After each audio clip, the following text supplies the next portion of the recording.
쟁하고 애들 날올 거야. 에너지 경제의 리얼미터 여론조사 이것도 한번 짚어볼 필요가 있지 않을까요? 네.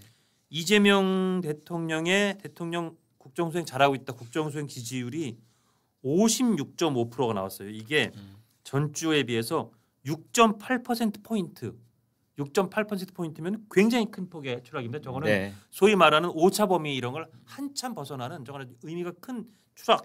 아니 폭락이라고 해야죠. 폭락. 네. 그렇죠. 급락, 주식 시장에서 그렇죠. 대기업 주식이 5% 이상 떨어지면은 폭락이라고 표현을 씁니다. 맞습니다. 그러니까 급등락이 워낙 많은 동전주들 말고 가령 우리나라 굴지의 뭐 10대 기업 안에 들어있는 주식이 5% 이상 떨어지잖아요. 그럼 폭락입니다. 그리고 블랙 무슨 데이가 되는 거죠. 그렇죠. 네. 그러면 대통령의 지지율이 6%포인트가 떨어졌다. 당연히 폭락이죠. 6이 아니라 7입니다. 6.8입니다. 6.8, 7% 떨어졌네요. 7이 가깝게 떨어졌습니다. 네. 그래서 취임 후 최저이고 늘 60%대를 상회하는 것 같던 이재명 대통령 지지율이 50%대 중반까지 떨어졌다는 거. 그다음에 그 TK나 뭐 PK 70대 이상 이런 데서 이쪽 지역과 이쪽 세대가 이재명 대통령에 대해서 초반에 임기를 시작하면서 조금 일종의 밀월 허니문처럼 내지는 이 정도면 나쁘지 않네. 아니면 어쩌면 국민의힘이 너무 못하고 있네. 뭐 이런 여러 가지가 복합적인 그런 그 심정으로 조금 지지율이 높게 나왔던 거 이 부분도 확 떨어졌어요. 그러니까 지금까지 이제 이재명 대통령 지지율이 60%를 상회하고 있었던 것은 이른바 그 경상도 지역 예를 들어서 TK, PK 지역에서의 어떤 지지율이 일시적인 착시 현상을 보였던 게 아니냐 이런 지적들이 사실은 있었어요. 그래서 TK 지역과 이른바 부울경 PK 지역에서 영남이죠. 그동안 이 이재명 정권에 대한 지지율이 높게 나왔던 것이 이번에 다시 원위치로 돌아갔다. 그래서 TK 지역에서는 18%포인트가 떨어졌고요. 그다음에 부울경에서는 17.4%포인트. 4%. 그러니까 뭐 둘 다 합해서 18%포인트가 떨어졌다는 건데 이건 반토막 났다는 뜻입니다. 반토막. 그래서 이 영남 지역 유권자들이 드디어 본심으로 돌아오셨다.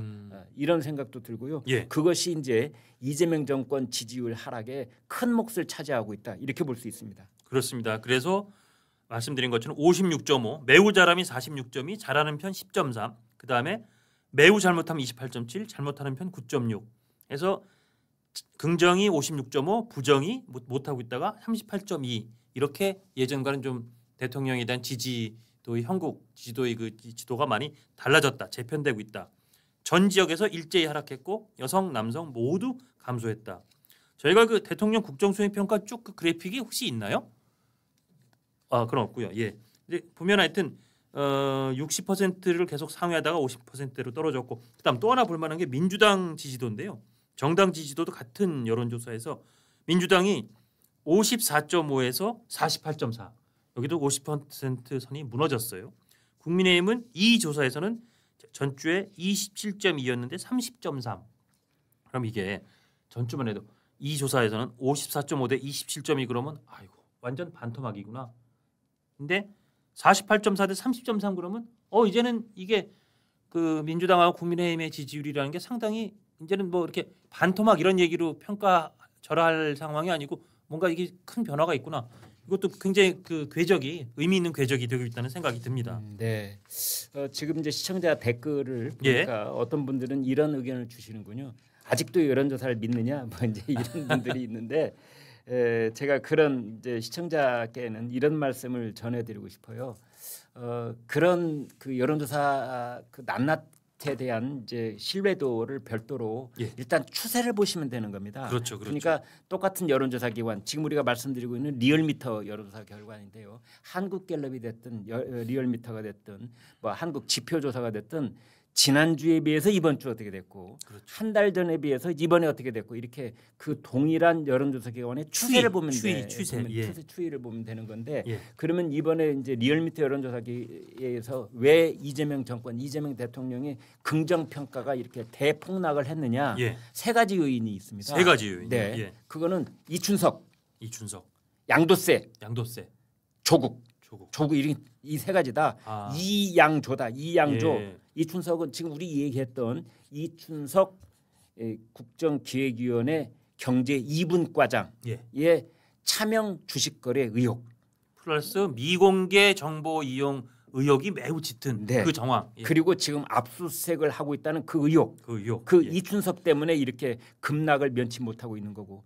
두 번째로는 주식 양도세를 매김에 있어서 지금까지는 50억 이상을 소유하고 있는 종목별로 그렇죠. 따지는 겁니다. 예, 예. 통액 기준이 아니에요. 예. 종목별로 50억 이상 보유한 주주를 대주주로 분류를 해서 25% 내지 30%의 세금을 매겼는데 이득을 봤을 때 양도세를 말하는 겁니다. 예. 그걸 10억으로 낮추겠다는 세제 개편을 낸 적이 있거든요. 예. 이게 사실은 지금 국민들 마음을 크게 흔들어 놓고 있는 겁니다. 언필칭 1,500만 개미 투자자들의 마음을 크게 흔들었습니다. 그렇습니다. 예. 개미 투자자와 그의 가족들 마음까지. 그렇죠. 그러니까 가족들도 전 국민들 마음을 흔들었다고 해도 과언이 아닌데요. 예. 그 점이 있고 그 다음에 결정적으로는 조국 사면. 조국 사면. 예. 네, 그래서 그 세 가지다. 조국 플러스 이제 여기 뭐 윤미향, 네, 정경심 교수까지도 사면하는 이 1년의 사면 사태. 그렇죠. 예, 그 세 가지다. 근데 저는 예. 그 이긴 개혁진당 네. 사무총장이 예. 지난주에 진짜 빅 안타를 날렸잖아요. 그렇습니다. 예. 이 광복절에 조국을 그러니까. 사면한다는 것은 어린이날 조두순을 사면한다는 거랑 똑같은 말이다. 제가 들어본 최근 비유 중에 네. 가장 정말 네. 타임 아주 적재적저의 네. 비유였던 네. 것 같아요. 엉뚱한 비유는 우리가 골 때린다 그러고 네. 정말 가슴이 와닿는 건 뼈 때린다 그러잖아요. 네. 이건 뼈 때리는 때리는 맛. 예. 네. 제가 이제 우리가 같이 있는 단톡방에 어저께도 이제 글을 올렸었는데 제가 우리 이긴 사무총장을 네, 네. 성남의 장동건이다. 제가 이렇게 이제 별명을 붙여줬는데 잘생기지 않았어요? 아, 이긴 그러니까 총장. 아니 네. 우리 신원 소판이 아, 좋더라고요. 박 국장이 이긴 네. 사무총장을 이렇게 막 네. 응원하니까 네. 이긴 총장이 더 신이 나서 그런지 더 이 말빨이 아주 날이 서는 것 같아요. 그러니까. 그러니까요. 예. 근데 진짜 어린이날 조두순 한다면 정말 국민들이 진짜 확 진짜 뒤집어지잖아요. 아, 국민의힘 대변인이 네. 이런 말을 했거든요. 윤미향을 포함시키는 것은 친일 명단에서 이완용을 빼는 것이다. 네. 그래서 그것도 그런데 비유가 이게 좀 복잡해. 뭐가 복잡해 머리를 굴려면 네. 그래서 그건 뭐 그래 그렇다 치고 예. 하고 넘어갔는데 네. 이기인 총장이 하는 말을 그냥 삥 그러니까. 맞았더라고요. 그렇죠. 네. 8.15 윤미향 사면 어린이날 조두순 사면 이건 그냥 딱 떨어지잖아요. 네, 딱 떨어져요. 네. 너무 좋죠. 딱 떨어지는데 네. 저는 이번 참 광복 올해가 80주년이잖아요. 네. 정말 의미 있는 해인데 예. 올해 정말 저는 광복을 이렇게 이용해도 되나 하는 느낌이 드는 게 일단 8월 15일 무슨 행사가 있습니까? 국민 뭐 주권 임명식, 임명식. 국민 임명식 예. 그냥 취임식 거창하게 안 한 거를 또 국민 임명식이라고 해서 막 그런 식의 이제 꼼수를 부리는 거 그래 하지만 대통령이 됐는데 취임식 하고 싶겠지. 그래서 이해한다. 뭐 이 정도로 넘어가려고 했던 분들이 사실상 굉장히 많잖아요. 네. 거기까지도 그래 봐주겠는데 거기다가 또 이제 사면명단 나오고 나니까 이거는 해도 너무한다 그렇죠. 하는 네. 느낌이 확 들죠. 그러니까 광복절을 거대한 정권 이용하기 위한 거대한 트루먼 쇼처럼 네. 만들어서 네. 저런 그 국민 임명식이라는 것이 사실은 국민들의 의식을 가스라이팅 한다고 봅니다. 네. 광복절 그러면 우리 국민들에게는 누구도 거역할 수 없는 어떤 절대적 가치를 지니고 있는 국가적 명절이잖아요. 그럼요. 예. 그 광복절 위에 탁 올라타가지고 맞아요. 자기 임명식도 하고 네. 그다음에 자기가 껄끄러웠던 사람들 다 사면을 해주고 네. 이런 일들을 거기에 얹어가지고 한꺼번에 도매금으로 지나가 버리려고 하는 거거든요. 네. 이것이 가장 대표적인 정치적 가스라이팅이라고 저는 생각을 그리고 합니다. 저는 그렇게 좀 민망한 짓을 하려면 살짝 미안해하면서 네. 죄스러워하면서 네. 해야 된다고 생각을 하는데 네. 지금 추미애 지금 법사위원장이잖아요. 민주당 법사위원장. 예. 추미애 법사위원장 뭐라고 했습니까? 윤미향에 대하여 사법 왜곡한 마용주 판사라고 하면서 일단 보수 대통령이 임명했기 때문에 마용주는 죽여야 된다라는 심리를 저는 깔고 있다고 보거든요. 예. 그렇게 하면서 계속 지금 팩트를 왜곡해 가면서 윤미향은 정의로웠다. 윤미향은 억울했다. 이 논리를 지금 퍼뜨리고 있는 거예요. 그러면 아니. 여태까지 우리나라에 대법원까지 지금 확정 판결이 났는데 뭡니까? 그러니까 마영주 대법관은 아닌 밤중에 홍두깨예요. 네. 감 잘 자고 있었는데 갑자기 추미애가 법사위원장이라는 사람이 그리고 법관 출신이라는 추미애가 네. 갑자기 짱돌을 날린 겁니다. 마영주 맞습니다. 대법관한테. 네. 저는 이게 지금 여러 가지 진행되는 재판 관련해서도 판사들한테 계속 경고신을 보내는 것 같아요. 네. 까불지 마라. 네. 까불면 우리가 언제든지 너희를 딱 표적 삼고 좌표 아니, 찍어서 그리고 혼내줄 수 있다. 좌파 강성 지지자들한테 좌표 찍기를 좌표, 하는 거예요. 그러니까요. 예. 지금 추미애가 이렇게 마용주 탁 좌표를 찍었으니 그러니까요. 지금 이 시간에 어떤 일이 벌어지고 있을까요? 지금 말입니다. 그 이를테면은 황당한 재판들이 판결들이 꽤 있었어요. 네. 그런데 보수 입장에서 보기에 황당한 판결을 했던 판사의 이름 기억할 수 있습니까? 그런데 반대로 진보의 입장에서 진보를 화나게 한 판결을 내렸던 사람들은 마용주 이를테면 네. 그다음에 지기현 부장판사 같은 경우는 말입니다. 지금도 끊임없이 조롱당하고 괴롭힘을 당하고 있거든요. 네. 그러니까 이런 지기현 판사 왜 룸살롱에서 뭐 술 접대 받았다는 그 의혹 제기는 그 뒤로 어떻게 된 거예요? 됐죠. 제가 얘기를 들었는데 안에서 조사를 해봤는데 네. 식사는 지기현 부장판사가 냈답니다. 밥값은. 밥값을. 그리고 이제 그 문제 술집에 갔는데 예. 그 술집에 가서 잠깐 있다 나왔대요. 예. 그러니까 사실은 성립이 안 되는 거예요. 네. 그런데도 지금 종결도 또 안 하고 있어요. 정확히 눈치 보고 있다고 저는 느끼는데요. 네. 그런 것처럼 그냥 사실 이 사법부도 문제인 게 자기 조직원이 그렇게 당하고 있으면 야 헛소리 하지 마라고 정리를 빨리 해줘야 되거든요. 네. 그런데 조직이 지금 우리가 나까지 욕 먹으면 안 되니까 그렇지. 이러면서 그냥 그렇지. 기현아 네가 네. 좀 욕 좀 먹어라 막 그렇지. 지금 이러고 있는 거잖아요. 네. 그래서 무슨 한겨레 신문 막 이런데 유튜브에 들어가 보면은요 막 밑에 제목이 이것도 지기현이 막 이런 식으로 해서 연관성도 없는 데다 지기현 붙이고 있거든요. 네. 저는 이런 식이라면 우리나라에서 정말 판사 해먹기 힘들다 이런 느낌 드는데 그다음에 또 하나 오늘 아침 진짜 또 경찰이 또 이제는 주식 차명거래 의혹 있죠. 네. 지난주에 정말 떠들썩했던 아하. 이춘석 국회의원 사무실을 지금 압수수색하고 있답니다. 네. 네. 저희가 지난주에 얘기를 하지 않았습니까? 이춘석 의원이 그 보좌관의 명의로 주식 거래를 해왔단 말이죠. 네. 그렇죠. 자 그러면은 이게 이춘석 의원이 보좌관한테 갑질을 한 거냐? 네. 그러면은 보좌관은 희생양이었냐? 갑질의 피해자였냐? 아닌 것 같단 말이죠. 저희가 그래서 썼던 단어가 조심스럽게 그거는 뭐 공범 처지 아니냐 이렇게 의심할 수 있다. 경제 공동체라고 그랬잖아요. 네, 의심할 수 있다 이런 얘기를 했었는데 네. 요 뭐 저 경찰이 압수수색하는 거는 당연히 해야 되는 거 하고 있다고 저는 봐야죠. 다른 건 관심 없고요. 네. 압수수색에서 괜히 서랍 뒤지고 뭐 서류 뭐 뒤적거리고 할 필요 없이 네. 그냥 휴대폰 네. 확보하면 됩니다. 맞습니다. 그래서 예. 바로 그 사진이 찍혔던 그래서 몇몇하고 이렇게 계속 거래를 했었던 그 휴대폰 네. 다른 휴대폰은 안 되고요. 네, 네. 그 휴대폰에 도대체 그 관련 업체의 주식거래 내역이 얼마나 들어있는지를 확보하는 게 중요하다고 봅니다. 맞습니다. 그렇게 생각해 보면 작년 10월에도 한번 사진 찍혔잖아요. 네. 이준석 맞아요, 의원. 맞아요. 네. 그때는 또 전혀 다른 무슨 미르 스튜디오인가 웬만한 투자자도 못 들어본 그런 스튜디오 미르. 스튜디오 미르. 네. 그 투자했었을 때도 그 보좌관 참호 보좌관 예. 로 했었으면 그때 휴대폰이랑 지금 휴대폰은 기종은 달라요. 네. 그럼 사실은 그 휴대폰까지도 압수해서 도대체 그동안 얼마나 그 보좌관 그 보좌진 이름으로 차명 거래했고 얼마나 돈을 수익을 냈고 그동안 뭐 그 당시에 있었을 때 공적인 일이라고 했던 거 시점이 어떻게 맞물리는지 네. 휴대폰 압수가 제일 빠른데 그렇습니다. 휴대폰 압수했다는 소식이 아직 안 들어와서 곧 하겠죠. 설마. 예. 사실은 정밀하게 한다면 미래에셋도 압수수색을 해야 됩니다. 왜냐하면 그렇죠. 그런 투자를 할 때 주식 거래 내역은 깨알같이 미래에셋에 다 있습니다. 예. 네, 그래서 만약 휴대폰 확보에 실패를 한다면 예. 그리고 또 하나 휴대폰을 포렌식을 했다면 예. 혹은 휴대폰을 바꿔치기를 했다면 예. 그때는 바로 미래에셋 들어가 봐야 됩니다. 네.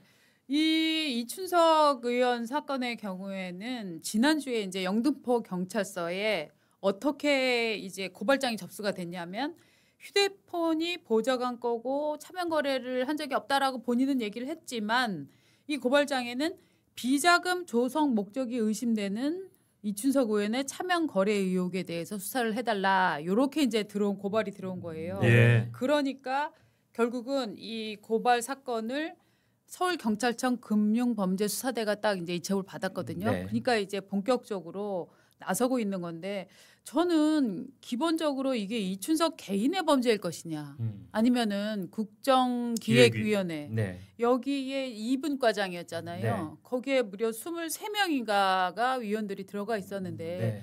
거기에서 정말 어떻게 보면은 이재명 대통령의 핵심 공약들이잖아요. 뭐 주가 5,000포인트 올리겠다. 그다음에 그렇죠. 국가 AI 육성하겠다. 뭐 이런 얘기들이 그 안에서 다 나왔던 거란 말이죠. 맞습니다. 자, 그러면은 거기서 요 주식 괜찮겠는데? 이런 정책을 펴면 이렇게 흐름이 이어져서 요 주식이 오를 것이다. 이거 다 짐작할 수 있는 사람들 선수들만 모인 거잖아요. 맞습니다. 거기. 맞습니다. 네. 국정기획위원회는 한시적 기구거든요. 네. 이제 인수위원회 성격을 띠고 있기 때문에 그거는 이제 이재명 정권하고 임기를 같이 하는 기구가 아니고요. 맞아요. 이제 곧 임무를 종료해야 되고 13일 그러니까 내일 모레 수요일 날 이제 그 국정기획위원회가 지금까지 해온 일을 결산 보고하도록 그렇게 돼 있어요. 그래서 이제 지금까지 우리는 이런 일을 해 와서 이런 걸 대국민 보고를 드립니다 해야 될 텐데 네. 이날 이 지금 국민 보고를 받아야 될지 말아야 될지 지금 애매모호하게 돼버렸고 그다음에 국정기획위원장 그 저 민주연구원장 했던 사람 아니에요? 맞습니다. 맞습니다. 네, 대국민 사과부터 해야 됩니다. 일단 맞아요. 경제 2분 과장이 이렇게 어마어마한 일을 저질러 버렸는데 왜 국정기획위원장은 아무 말이 없는 겁니까? 그렇죠. 예, 맞습니다. 네. 국정기획위원회에서 저는 먼저 일단 해명이든 변명이든 사죄든 뭐를 해야 된다고 생각을 하거든요. 근데 지금 이한주 위원장은 아무 말이 없고 13일 행사를 위해서 지금 PPT를 겁나게 준비하고 있을 거란 말입니다. 지금 정도 되면 이제 PPT 다 나와 있고 네. 이거 갖고 이제 한 오늘이나 내일쯤 예행 연습하고 네. 뭐 이런 상황이란 말이죠. 그렇죠. 오늘이 11일이니까 내일 네. 모레네요. 네. 내일 모레. 맞아요. 네. 네. 그런데 여기에서 정말로 대통령은 이춘석 이 분과장에 대해서 언급을 할 건지 네. 혹은 이한주 위원장에 대해서 그거 어떻게 된 거예요? 라고 물어볼 건지 네.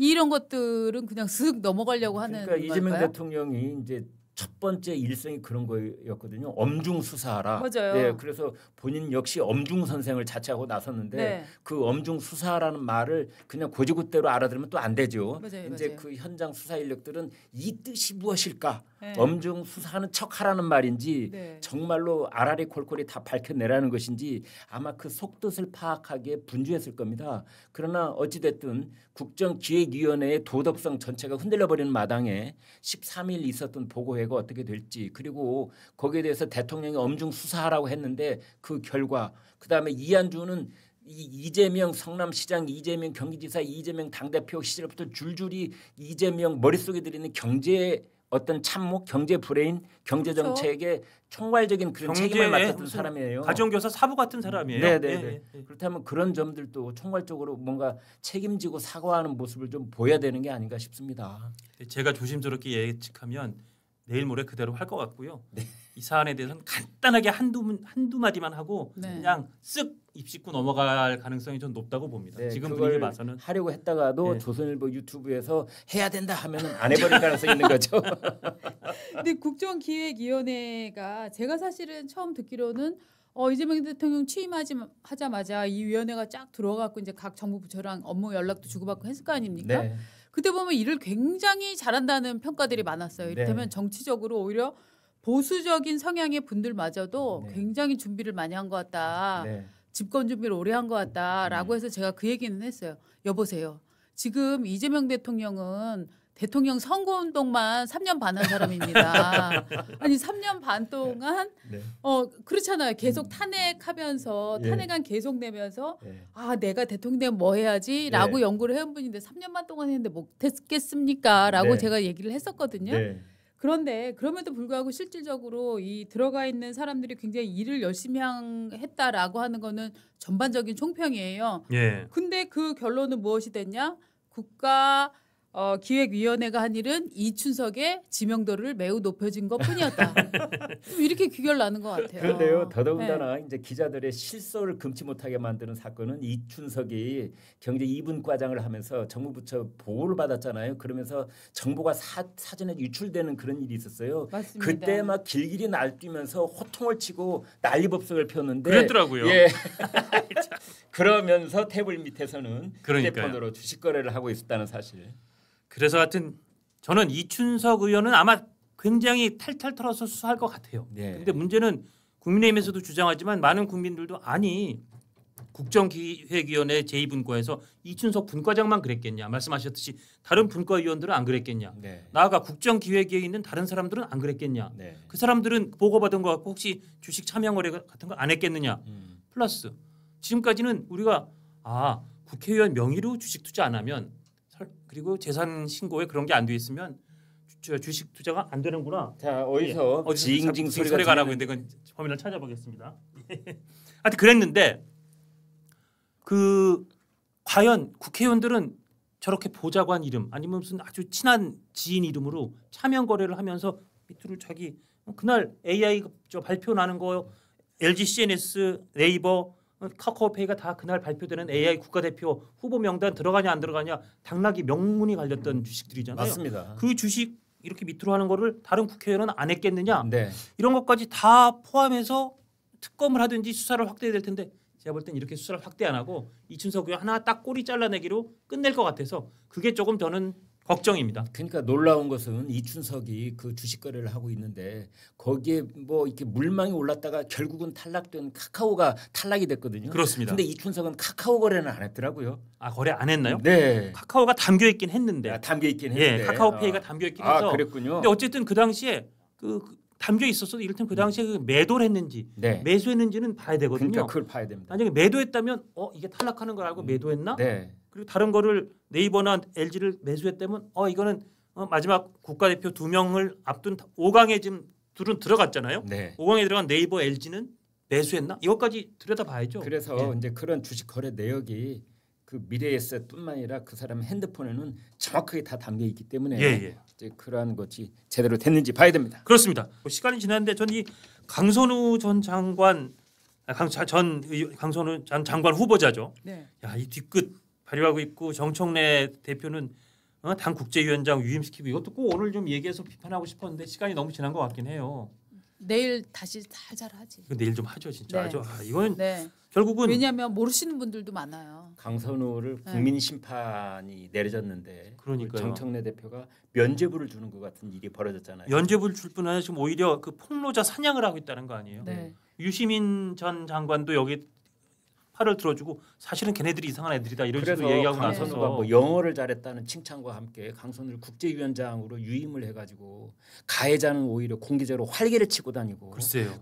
이 피해자는 보좌관들 말이죠. 그 피해자들은 지금 숨어서 뭐 하소연 좀 했다가 또 강성 지지자한테 문매를 맞고 있고 이런 어처구니 없는 상황이 벌어지고 있습니다. 이 얘기는 내일 네. 좀 했으면 저희가 좋겠습니다. 또 팩트를 꼼꼼히 모아갖고 내일 또 말씀을 드리겠습니다. 여러분 오늘 어떠셨나요? 좋아요 많이 눌러주시면 좋겠고요.